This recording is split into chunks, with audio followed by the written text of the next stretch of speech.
ते बातमी पाहूयात अशोक खरात प्रकरणासंदर्भातली बातमी नाशिकमधली। आता खरातला ईडीनं ताब्यात घेतलेल्या मनी लॉन्ड्रिंग आणि बनावट बँक खात्यांद्वारे आर्थिक गैरव्यवहार केल्याप्रकरणी ईडीनं त्याच्यावर स्वतंत्र गुन्हा दाखल केलाय।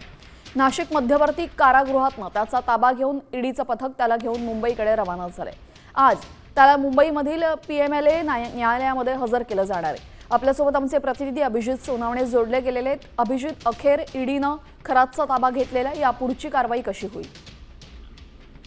बोंधू अशोक खरातने कोट्यावधींची माया बोंधुगिरीतून जमवलेली होती आणि याच सगळ्या प्रकरणी ईडीकडून तपास सुरू करण्यात आलेला होता। यामध्ये कोट्यावधी रुपयांचे व्यवहार संशयास्पद आढळलेले आहेत। सोबतच हवालाच्या माध्यमातून देखील काळे पैसे पांढरे केल्याचा संशय ईडीला होता। जी कागदपत्र ईडीकडून तपासण्यात आलेली होती त्यामध्ये देखील अनेक बनावट खात्यांमधले व्यवहार ईडीच्या रडारवर आलेले होते आणि त्याच अनुषंगाने आर्थिक गैरव्यवहार आणि मनी लॉन्ड्रिंगचा गुन्हा ईडीकडून दाखल करण्यात आलेला होता आणि याच गुन्ह्यामध्ये आता अशोक खरात याचा ताबा ईडीने घेतलेला आहे। नाशिकच्या सेंट्रल जेलमधून आता ईडीचं पथक अशोक खरातला घेऊन मुंबईच्या दिशेने रवाना झालेलं आहे आणि आज दुपारी त्याला मुंबईमध्ये विशेष न्यायालयामध्ये हजर केलं जाणार आहे। त्यानंतर या सगळ्या त्याच्या आर्थिक गैरव्यवहाराचा आणि मनी लॉन्ड्रिंगचा तपास ईडीकडून केला जाणार आहे। यामध्ये नेमकी नक्कीच आता ईडी तपासामध्ये नेमकी काय निष्पन्न होईल हे पाहणं महत्त्वाचं ठरेल। धन्यवाद अभिजित, आपण दिलेल्या सविस्तर माहितीसाठी।